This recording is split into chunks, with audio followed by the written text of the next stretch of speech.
Using the right rod for the conditions and the lures that you're fishing is really tied directly to your success. The problem is how to find the right rod. I mean, there's a dizzying array of rods out there, and it gets really confusing as to how to choose the right one. So I'm going to kind of break down the components of a rod to help you understand what the manufacturers are trying to tell you, to help inform you to make the right decisions for the specific type of rod that you're looking for. So let's talk about rod power first. The power of the rod is really indicating the weight of the lure or the weight of the line that it can handle. It's not the weight of the fish. It's just, you know, how heavy of a lure or light of a lure, and same thing with the line. And the manufacturers break it down to three main categories. There's light power, and that's for like really light lures, like panfish type stuff and trout and that sort of thing. Then there's the medium, or sometimes called moderate power rods. That is a much broader range of lures that it can use. You know, crankbaits, spinnerbaits, worms, that sort of thing. It's kind of your all-around, all-purpose range of rod power. And then the third category is heavy power. That's for things like flipping and pitching jigs into thick cover, throwing big swim baits, or large crankbaits. Now, to make things a little bit more confusing is there's hybrids. There's kind of combinations of them. For example, medium heavy power rods. Those for bass fishing covers the widest range of lures that you can throw, from topwaters to crankbaits to spinnerbaits to jigs. That's really like the jack of all trades. Most of my rods are medium heavy power, just to give you an example. Not all of them, but most of them are. You also got heavy, something called heavy or extra heavy power rods. That's when you're really throwing like big swim baits. You know, 3-ounce swim baits, for example, 5-ounce, 6-ounce swim baits, or you're throwing in super heavy cover, thick weeds, matted vegetation, sunken brush piles, something you need a lot of power. You're using 50-pound, 60-pound braid, those type of things. You know, for those extreme situations, that's where you're using those heavy power, heavy power, or extra heavy power rods. Let's talk a little bit about action. Action's more about the flex of the rod, and how far down from the tip to the rod handle that it flexes. And that affects casting, primarily distance and accuracy, depending again on the lures that you're using. And they break it down into three main categories as well. There's slow. A slow action rod basically bends from the tip all the way down to the rod handle. And that's used for really light lures. Something that we typically don't even use in bass fishing. The next one would be your moderate or medium action rod tip, and that's used for basically baits that have light hooks or treble hooks in them, like crankbaits. They have a pretty good amount of flex in them. And then your last one would be fast action, and that's where the rod tip flexes about the last couple of eyelets on the rod tip. And just like power ratings, there's some hybrids of those. So for example, an extra fast rod tip, that's where it bends just at the end of the rod. And those are best for heavy lures when you're fishing heavy vegetation, brush piles, things like that, where it's got a lot more hook setting power. You're not casting very far, so you don't need a lot of rod tip for long distances. Whereas a fast action has a lot more rod tip. It's basically the most accurate of rod tips in terms of bass fishing. So when you're fishing crankbaits or spinnerbaits, usually a fast action rod is what you want. If you've got a crankbait that's got really small treble hooks or a lighter lure, then maybe a little bit slower rod, maybe a moderate action. One of the ways to test to see how much of a bend it has is to put the rod tip on the ground and gently push down on it. You'll see how much of a bend it has. The more flex it has, the better it's going to have at throwing lighter lures, for example. Don't wiggle it up and down and try to see how much it wiggles. Like, that's not an accurate way of figuring out how much flex it has. Now, what material the rod manufacturers use to make a rod has a big impact on its performance. Most bass rods are made with graphite. That's like the jack of all trades, and it's used for a variety of different applications. You know, they have different ways of manufacturing the graphite and how many wraps they use and etc. So there are some differences in manufacturing, don't get me wrong. Really what it amounts to is how much you're willing to pay The more expensive a graphite rod is, the better it is typically. It just kind of, you get what you pay for when it comes to graphite rods. Another type of material is carbon fiber. That's really expensive, but that's stronger and more sensitive and more lightweight than graphite. So that's, you know, a way to go if you've got the budget for it. That can make an excellent rod. It is a little more brittle, but something to keep in mind. Another material is fiberglass. Fiberglass, and all fiberglass rod, you don't see that too much in bass fishing, but it has a limberness and give that a lot of crankbait fishermen like. It just can throw that lure out there and it keeps the fish pinned when he's fighting. That rod has lots of give and flexibility.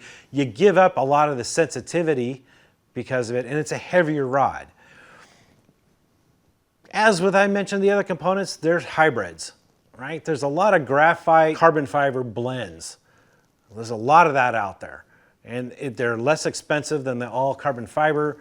They cost a little bit more than the all graphite, but it's a good combination. It kind of gets that sweet spot of power and sensitivity and longevity, durability, and can fit in your budget. So those are ones to really look for. There's also graphite and fiberglass, your composite rods. Sometimes they're called composite.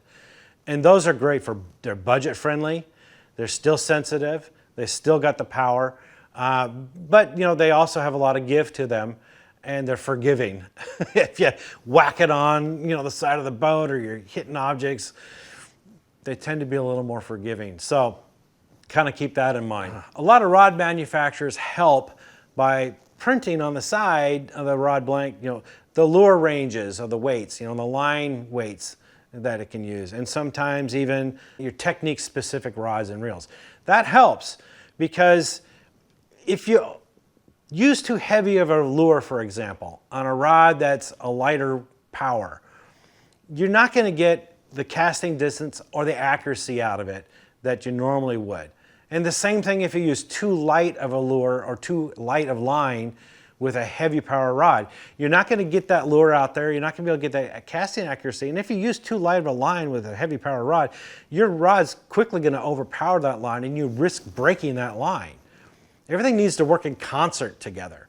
So the right weight line, the right weight lure paired with the right weight rod and the action of the rod is going to give you the maximum performance for that specific lure or technique that you're trying to do. So don't try to go outside of the ranges that are listed on the side of the rod. That's really going to be a good way of guiding you to using it for what you want to use it for.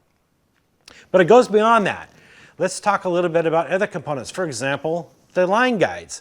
That's one that a lot of people don't talk about. Sure, they're made of zirconium and titanium and you know, other types of material.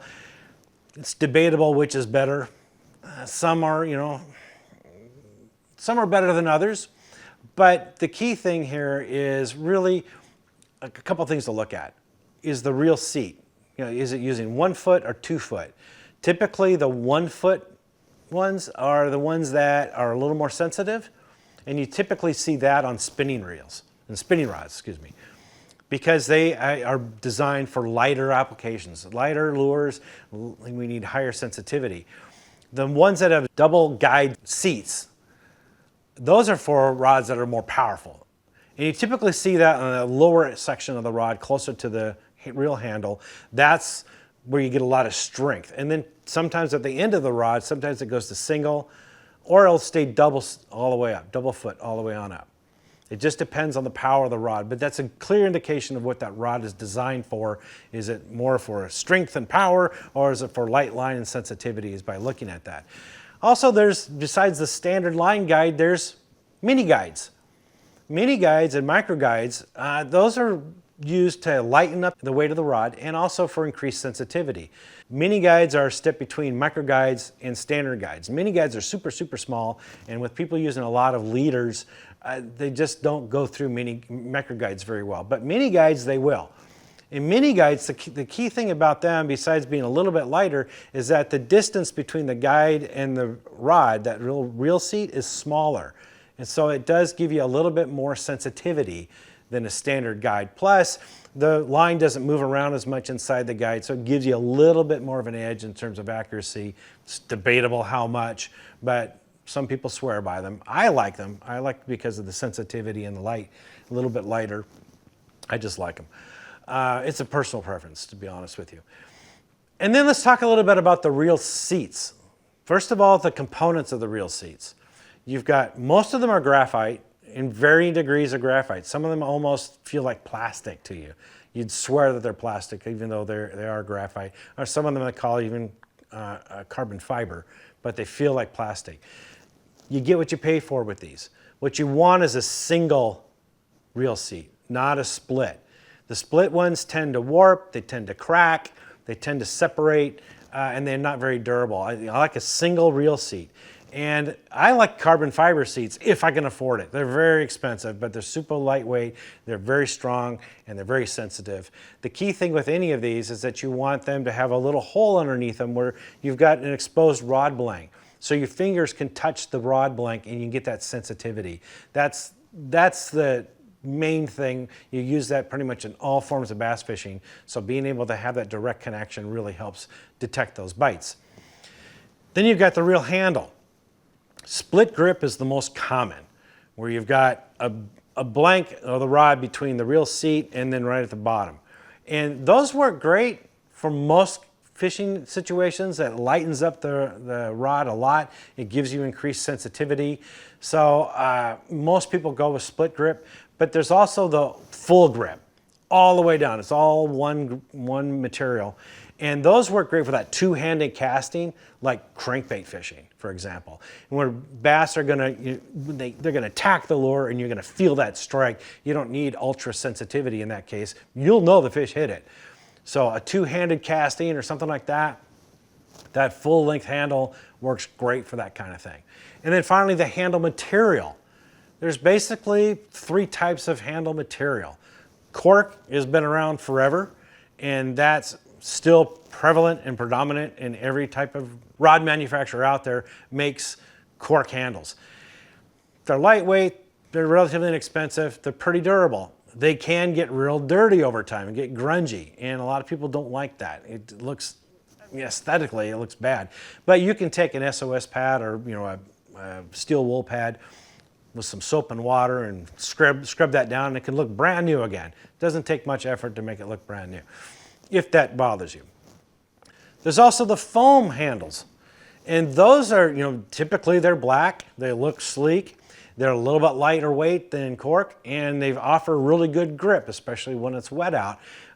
They're really nice. Problem with them is they're not quite as durable. You tend to get little nicks and chunks of foam that come out of them over time. It's aesthetics. Again, it's not a big deal. As far as cork versus foam, there's advocates on both sides of it. Pick you choose which one you like. But there's one other one which is, it's not as prevalent, but it's a grip that's like on golf grips. And that's Winn grips tend to dominate that area. And it's kind of a rubberized kind of grip, and that works really well, you'd expect, when everything's wet and it's rainy, or you get your hands wet from fishing. And it's got its advantages, and it gives you that extra grip like you would expect from a golf club. You'd get that same sort of advantage in a rod. So, it's again a personal preference. Some feel they're more sensitive, some people don't. It's something you'd have to try to see which ones you like. But those are the different things to pay attention to when you're looking for a rod that suits your needs. And hopefully I've taken you through enough of it to give you an educated guess at best when you're looking for the rods that you want. Hope that helps. For more tips and tricks like this, visit bassresource.com.